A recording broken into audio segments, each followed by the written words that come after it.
అందరికీ నమస్కారం. ఈరోజు మంగ్లీపై కొంతమంది కావాలని నిందలు వేసి కొంతమంది బ్లాక్మెయిల్ చేస్తున్న వ్యక్తులు మరియు ఈరోజు సోమాజిగూడ ప్రెస్ క్లబ్లో మా గిరిజన నేతలందరూ కలిసి మా బిడ్డకు మద్దతుగా మంగ్లీబాయికి మద్దతుగా వివిధ గిరిజన నేతలందరూ ఇచ్చేయడం జరిగింది. ట్రైబల్ జేఏసీ చైర్మన్ రవీందర్ అన్న గారు, శివలాల్ బంజారా సంఘం సలహాదారులు వెంకటన్న గారు, ఉస్మానియా యూనివర్సిటీ అధ్యక్షులు తమ్ముడు సురేష్ నాయక్ గారు, అదేవిధంగా వరంగల్ ప్రాంతం నుంచి తెలంగాణ రాష్ట్ర ప్రాంతం నుంచి తెలంగాణ సైన్యం పార్టీ అధినేత రాష్ట్ర అధ్యక్షులు బానోత్ ప్రేమ్ నాయక్ గారు, అదేవిధంగా బంజారా ప్రజా సంఘం శంకర్ నాయక్ గారు, మరియు అదేవిధంగా గిరిజన మహిళా నాయకురాలు ఇందుబాయి గారు, అదేవిధంగా సునీత నాయక్ గారు, సేవలాల్ సేన రాష్ట్ర ఉపాధ్యక్షురాలు, మరియు సేవలాల్ బంజారా సంఘం ప్రధాన కార్యదర్శి గణేష్ నాయక్ గారు, అందరికీ స్వాగతం. అదేవిధంగా ఇక్కడికి వచ్చేసిన మీడియా మిత్రులందరికీ ప్రత్యేకంగా ధన్యవాదములు.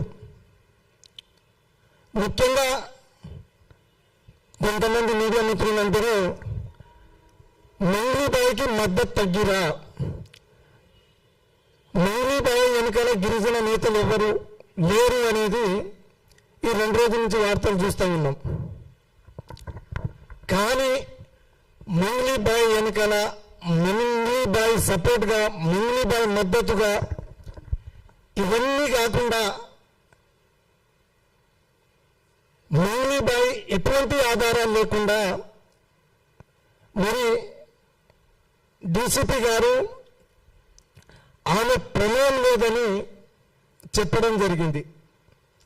మరి అటువంటి బిడ్డకి అన్యాయం జరిగితే గిరిజన బిడ్డలందరూ ఉంటారు, గిరిజన నేతలందరూ సపోర్ట్గా ఉంటారు, గిరిజన జాతి సపోర్ట్ ఉంది, గిరిజన నాయకులందరూ మంగ్లీ వెనుకల ఉన్నారు. న్యాయబద్ధంగా ఈరోజు గత 15-20 రోజుల నుంచి రకరకాలుగా మంగ్లీపై ఆరోపణలను, అదేవిధంగా ఆమెకు ఆ మైక్రో ఫైనాన్స్కి హస్తం ఉందని, మరి మధుతో పార్ట్నర్ ఉందని రకరకాలుగా నిందలు వేసి వాళ్ళ కుటుంబ సభ్యులు లాగిరు, ఆమెపై నిందలు వేసిరు. ఎప్పుడైనా న్యాయమే గెలుస్తుంది. న్యాయబద్ధంగా అధికారికంగా డీసీపీ సారే క్లీన్ చీట్ ఇచ్చేశారు. దాని తర్వాత కూడా మళ్ళీ ఏదో రకంగా మరి ఆమెపై మీడియా పేరు కోసం, కొంతమంది మీడియా పేరు కోసం మరి మీడియా ముందుకు వచ్చి వాళ్ళు ఏం మాట్లాడుతూ అనేది వాళ్ళకే అర్థం కావట్లే. ఈరోజు చూస్తూ ఉంటే మీడియా కూడా అదే విధంగా మరి బయటకు చూపిస్తుంది. ఈరోజు మీడియా సమాముఖంగా గత కొన్ని రోజుల క్రితం జరిగిన విషయం, నేను ఒక విషయం చెప్తా. మొన్న అక్కడి నుంచి స్టార్ట్ అయింది అది. నేను మొదట్లోనే ఇదే ప్రెస్ క్లబ్లో కొన్ని ఛానల్ పేరు, అంటే ఒక 2-3 ఛానల్ పేరు చెప్పిన.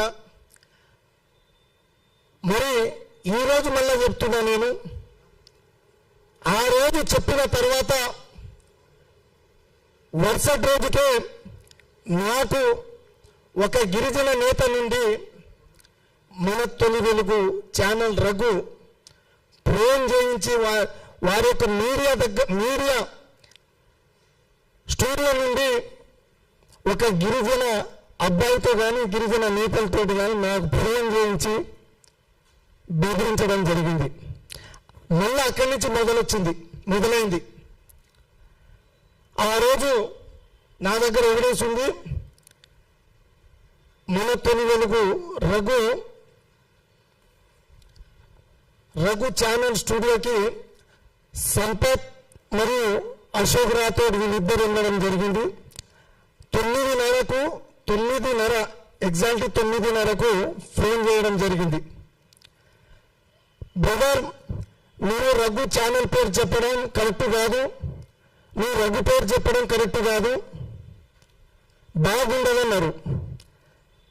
అరే నేను ఒక ఊరు వాడాను, వ్యక్తిగతంగా రఘుని నేను దూషించడానికి వాడాను, నా చుట్టాల, నా భావన, నా బామ్మర్దిన అనే ఊరు వాడాను. అదే వాళ్ళు రఘుతోటి మరి సంపత్ రాథోడ్, అశోక్ రాథోడ్ మరి ఆ రోజు ఏం చెప్పినో తెలియదు. వెంటనే అక్కడి నుంచి నీ మాట వినలేదు, మీరెంత భయపెట్టినా భయపడలేదు నీతిలో అన్నాకని అశోక్ రాథోడ్, సంపత్ రాథోడ్ ఇద్దరు కలిసి ఎక్కడికి వెళ్ళారు?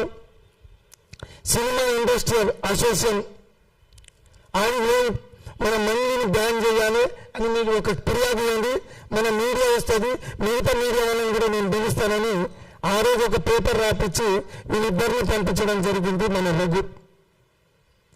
మన తొలి వెలుగు రఘు అంటే ఆ రోజు అశోక్ రాథోడ్ అన్న నేను అనవసరంగా రఘు పేరు తెస్తున్నావు, మంగ్లీ ఎవరన్నా మంగ్లీకి మద్దతుగా ఎందుకుంటున్నావు, రఘు పేరు తేవద్దు బాగుండదని భయప్రాంతం చేసి నువ్వు వెంటనే రఘుకు ఫోన్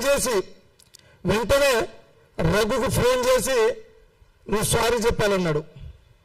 నేను నెంబర్ పంపిస్తున్నా, అశోక్ రాథోడ్, సంపత్ ఇద్దరు నేను నెంబర్ పంపిస్తున్నా, రఘు నెంబర్ పంపిస్తా, వెంటనే నువ్వు సారీ చెప్పాను. నేనెందుకు సారీ చెప్తాను? ఆ రోజు మొదలు పెట్టింది మన తొలి వెలుగు రఘు, అదేవిధంగా సుమన్ టీవీ రోషన్. ఆ రోజు వాళ్ళు తప్పుడు వార్తలు చదివి తప్పుడు వీడియోలు చూపించి మొదలుపెట్టింది వాళ్ళు. ఇవన్నీ మరి రఘు చేస్తున్న పిల్ల వివక్షతోటి వీళ్ళ మధ్యలో వీళ్ళని పెట్టుకొని మరి అశోక్ రాథోడ్ని, సంపత్ని మీరు పోయి ఆ సినీ ఇండస్ట్రీలో మంగ్లీని బహిష్కరించాలంట. వీళ్ళెవరు మంగ్లీని బహిష్కరించాలని చెప్పడానికి మళ్ళీ అంటారు మేము గిరిజన నేతలు. ఎవరు గిరిజన నేతలు? నువ్వు జనసేన పార్టీ నాయకుడు స్పష్టంగా మీడియాలో చెప్పినావు. మంగ్లీపై వ్యక్తిగతంగా పార్టీ పరంగా నువ్వు కుట్రతోటే జనసేన పార్టీ నాయకుడిగా ఆడికెళ్ళావు. ఇంకొకడు అశోక్ రాథోడ్, వాడు బీజేపీ పార్టీ హుసేన్ నాయక్ అనుచరుడు, బీజేపీ పార్టీ నాయకుడుగా పోరాడు వెళ్ళాడు. అంటే మీరు పార్టీల పరంగా ఆంధ్రాలో 2019లో, ఏపీలో 2019లో ఒక గిరిజన యువతి సింగర్ మంగ్లీ వైఎస్ఆర్సీపీ పార్టీ ప్రచారానికి వెళ్ళింది ఒక కళాకారులుగా. మరి అవన్నీ ఆ రోజు మనసులో పెట్టుకొని ఈ రోజు జనసేన పార్టీ సంపత్ రాథోడ్ మరి పార్టీ పరంగా నువ్వు కుట్ర చేసి మా గిరిజన జాతిని అవమానిస్తున్నావు నీ పార్టీ పరంగా. మరి నువ్వు గిరిజన నేతని మళ్ళీ చెప్పుకుంటావు ఆడికి పోయి.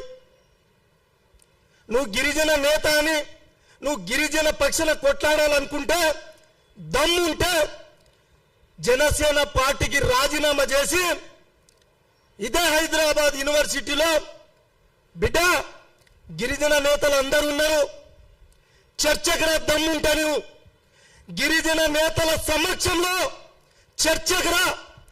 నువ్వు అరుస్తుంటావు కదా, మంగ్లీ అని అరుస్తుంటావు కదా, అరిస్తే అబద్ధం నిజం కాదు. కానీ నువ్వు జనసేన పార్టీ పక్షాన కొట్లాడుతున్నావు. జనసేన పార్టీ ఆ రోజు వైఎస్ఆర్సీపీకి మంగ్లీ ప్రచారం చేసిందనే ఉద్దేశంతో పార్టీ పరంగా ఈరోజు కుట్ర చేస్తున్నావు. ఎవరా నువ్వెవడు? గిరిజన నేతవా? గిరిజన పక్షాన ఏం చేసినావు? గిరిజన మహిళ యువతి మంగ్లీబాయ్ ఈరోజు గిరిజన లంబాడి వేషం వేసుకొని ఇదే ప్రతి మీడియాలో మా భాషలో మాట్లాడిన సందర్భం ఉంది. జాతీయ స్థాయి లెవెల్లో, నేషనల్ లెవెల్లో మా బంజారాలకు గౌరవం తెచ్చిన అమ్మాయి అనవసరంగా నువ్వు ఈరోజు కొంతమంది మీడియా వాళ్ళు అంటారు, మీడియా మిత్రులు మొన్నటి దాకా ఆ అమ్మాయిపై వేరే వాళ్ళు బురద చల్లిరు.